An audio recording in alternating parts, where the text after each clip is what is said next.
नमस्कार, आपण बघत आहात RR मीडिया आणि भीम क्रांती TV।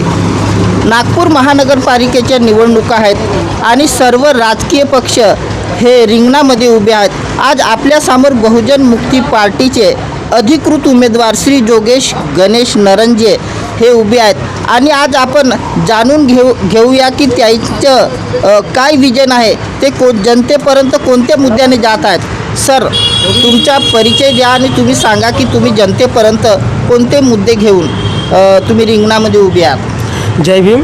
माझे नाव जोगेश गणेश नरंजे आहे। मी प्रभाग 32D मधून उभा आहे आणि जे पण माझ्या वचननामामध्ये जे पण लिहिलेलं आहे माझ्या ह्याच्यामध्ये बॅनरमध्ये ते मी पूर्णपणे करणार आहे। जे पण समस्या आहे नागरिकांची, जे पण आहे सर्व मनपा शाळेचे नूतनीकरण करून जे पण त्यांना इंग्लिश मिडियमची सुविधा त्यांच्यापर्यंत पोहोचावी असं मी हे करणार आहे। आणि जे पण गडर आणि नाले जे पाणी वाहत राहते आमच्या वस्तीमध्ये, जे पण प्रॉब्लेम आहे जे जनसामान्य लोकांची, ते मी पूर्ण हे करणार। त्यांचं निराकरण जे पण आहे ना का पूर्ण हे करून प्रयत्न करणार जे पण आहे। आणि जे पण समस्या आहे जे नागरिकांचे जे गरीब आहेत त्यांच्यापर्यंत आरोग्य जे आहे पोहोचू शकत नाही, जे PMJY स्कीम आहे आणि अदर स्कीम आहे ते मी त्यांच्यापर्यंत पोहोचण्याचा प्रयत्न करणार। सर, सध्या सावित्रीबाई फुले नगरमध्ये जो झाडू सकाळी जो मारतात तो विषय पण आहे आणि जो घरकुला जे पट्टे आहेत तो एक मोठा प्रश्न सावित्रीबाई फुले नगरमध्ये आहे। तुम्हाला जर संधी मिळाली तर तुम्ही याचं कशा पद्धतीने निराकरण करणार? मी नागरिकांना तेच विनंती करणार की मी त्यांची समस्या आहे, जसं पट्टे वाटपांची आणि जे पण आहे झाडू आणि त्यांच्यावर कचरा राहते त्यांच्या घरासमोर, ते मी निवारण करणार। त्यांचे जे पण आहे मी स्वतः मनपाच्या ऑफिसमध्ये जाऊन ते हे करणार। त्यांच्यावर त्यांचं जे पण हे आहे काही समस्या काही प्रॉब्लेम त्याच्यावर मी हे करणार समाधान, म्हणजे हे प्रमाणे हे करणार मी त्यांच्या। सर, सरकारी ज्या शाळा आहेत त्या बंद पडलेल्या आहेत आणि नागपूरमध्ये म्हणजे बेरोजगाराचा हा प्रश्न खूप अत्यंत महत्त्वपूर्ण आहे। हो, आणि कुठं लाईट आहे पण खांब नाही आहेत आणि खांब आहेत पण लाईट नाहीत, अशी प्रसंग आहे। तुम्ही काय सांगा सर? मी जे पण त्यांचे हे आहे म्हणजे लाईट नाही आहे तिथे, म्हणजे लाईटाचे फक्त खंबे उभे आहे पण लाईट नाही तिथे, पण मी त्याच्या ह्याच्याने ते अप्लिकेशन देणार मनपामध्ये का बरं ते खंबे दिले आहे तुम्ही पण लाईट नाही, उजेड नाही पडत तिथे, म्हणजे नाही का जे पण आहे इलेक्ट्रिसिटी प्रोव्हाइड नाही करत, कधी पण लाईन जाते, लोडशेडिंगचा प्रॉब्लेम राहतो, त्याचं मी निराकरण करणार जे पण आहे। सर, तुम्ही जनतेला काय सांगाल? आता 15 जानेवारीला निवडणूक आहे, तुम्ही जनतेला काय आवाहन करणार? मी जोगेश गणेश नरंजे ठामपणे मी असं त्यांना हे देतो की जे पण यांच्या वस्तीचे जे पण आहे कायापलट पूर्ण मी करून दाखवणार। मी याची हमी देतो ठामपणे। जे पण त्याच्या समस्या आहे त्याच्या मी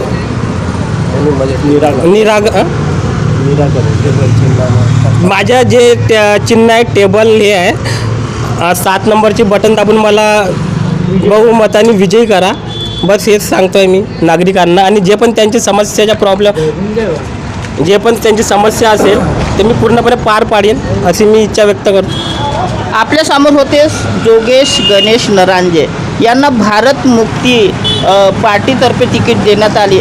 एक अत्यंत कर्तृत्ववान असे युवक आहेत आणि त्यांनी एक उच्च शिक्षित तरुण आहेत। त्यांच्या मनात नेहमी ध्यास आहे की समाज हितासाठी, समाजाच्या विकासासाठी ते आज मैदानामध्ये उतरलेले आहेत। त्यांचा एकच ध्यास आहे की सावित्रीबाई फुले नगर जे घराचे पट्टी आहेत ते त्यांना मिळवून देण्यासाठी ते प्रयत्नरत आहेत। आपल्यासमोर अजून मान्यवर आहेत। सर, तुमचा परिचय द्या आणि तुम्ही सांगा सर काय तुमचं म्हणणं आहे? मी गोपीचंद गोमाजी डोंगरे, दक्षिण नागपूर BMPचा अध्यक्ष आहे आणि आज या नागपूर महानगरपालिकेचं हे अधिवेशन 15 जानेवारीला होऊ घातलेलं आहे। तर तत्पूर्वी ज्या महापुरुषांनी दलित, वंचित, बहुजन, शोषित, पीडित लोकांना ज्यांनी आपल्या महापुरुषांनी संतांनी जीवदान दिलं, बलिदान दिलं ना, आपल्या जीवाचं रान करून जे हक्क मिळवून दिलेले आहे त्या सर्व महापुरुषांना मी प्रथम विनम्र अभिवादन करतो।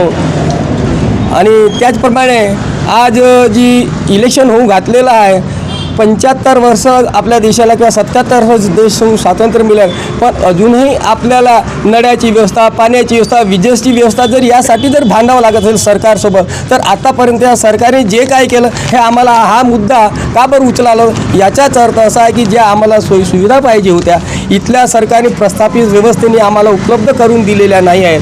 त्या व्यवस्था उपलब्ध करून देण्यासाठी बहुजन मुक्ती पार्टीतर्फे आमचे हे तरुण आणि उच्च शिक्षित पदवीधर, उच्च शिक्षित नरांजे सर हे उभे आहेत. हे नुसते उभं राहण्यासाठी म्हणून आले नाही, तर या वस्तीमध्ये हे राहतात आणि इथल्या समस्याची त्यांना जाण आहे. ही जाणीव त्यांनी ठेवून स्वतः त्यांनी आपला फॉर्म भरलेला आहे. ते बोलतात कमी आणि काम जास्त करतात. आम्हाला बोलके सुधारक नको, आम्हाला करते सुधारक. जे आमचे महापुरुषांनी न बोलता करून दाखवलं. संविधानामध्ये आम्हाला डॉक्टर बाबासाहेबांनी जनतेचे अधिकार मिळवून दिलेले आहेत, परंतु त्या अधिकारावर इथले प्रस्थापित वर्गांनी गदा आणलेली आहे. आज जे मी इथे बोलत आहे संविधानाचा अधिकार कलम 19 21नुसार आम्हाला बोलण्याचा अधिकार आहे, आम्हाला संघटना स्थापन करण्याचा अधिकार आहे, आम्हाला फिरण्याचा अधिकार आहे, आम्हाला धनसंपत्ती बाळगण्याचा अधिकार आहे. ह्या सर्व वंचितापासून ह्या अधिकार आम्हाला वंचित करण्याचे हे BJP काँग्रेस सरकार हे करत आहे. आणि या लोकांना तोंड देण्यासाठी आम्हाला आमचा माणूस बहुजन मुक्ती पार्टी जे आमचं बामशेपचं एक संघटन आहे, त्या एक विंग म्हणून बहुजन मुक्त हे विंग आहे आणि हे एक विंग आम्हाला शक्ती उभी करण्यासाठी हे आमच्या जनतेच्या समस्यासमोर कायदेशीर मार्गे, संविधान मार्गे सोडवूनशानी आम्ही आमचा कॅन्डिडेट दिलेला आहे. उच्च शिक्षित आहे, समजदार आहे, परिस्थिती जाणीव आहे, गरिबीतून आलेला आहे आणि हे सर्व सोडवण्यासाठी आम्ही याला उभे केलं. तेव्हा माझी सगळ्या लोकांना, इथल्या वस्तीतील लोकांना, बहुजनांना, दलितांना, शोषितांना जे इथं राहतात त्यांना अशी विनंती आहे की त्यांनी टेबल या चिन्हावर बटन दाबून आमच्या उमेदवाराला प्रचंड बहुमताने निवडून द्यावं. मला अशी खात्री आहे की हा आमचा कॅन्डिडेट हमखास तुमच्या सेवेसाठी तत्पर राहील आणि तुमच्या आश्वासन जो त्यांनी दिलेलं आहे आमच्या पॅम्पलेटमध्ये, तो पॅम्पलेट आश्वासनं पण कधी परावृत्त होणार नाही आणि तुमच्या वेळोवेळी ज्या समस्या राहतील त्या सोडवण्यासाठी प्रयत्न करणार अशी मला खात्री आहे. बाबासाहेबांनी म्हटलं आहे की तुम्ही घराच्या दारावर लिहून ठेवा की तुम्ही शासनकर्ती जमात आहात आणि तुम्ही सत्तेपर्यंत जा, दिल्लीपर्यंत जा, असं बाबासाहेबांनी म्हटलं आहे. सर तुम्ही काय सांगाल? सर मला हे म्हणायचं आहे की बाबासाहेबांनी आम्ही म्हटलं की ज्या तुम्हाला या देशाची शासनकर्ती जमात बनायची आहे आणि तो मुद्दा लक्षात घेऊनच आज आमचा उमेदवार आम्ही सत्तेकडे कशी वाटचाल करू शकतो या मुद्द्याला लक्षात घेऊन आम्ही उभं केलेलं आहे.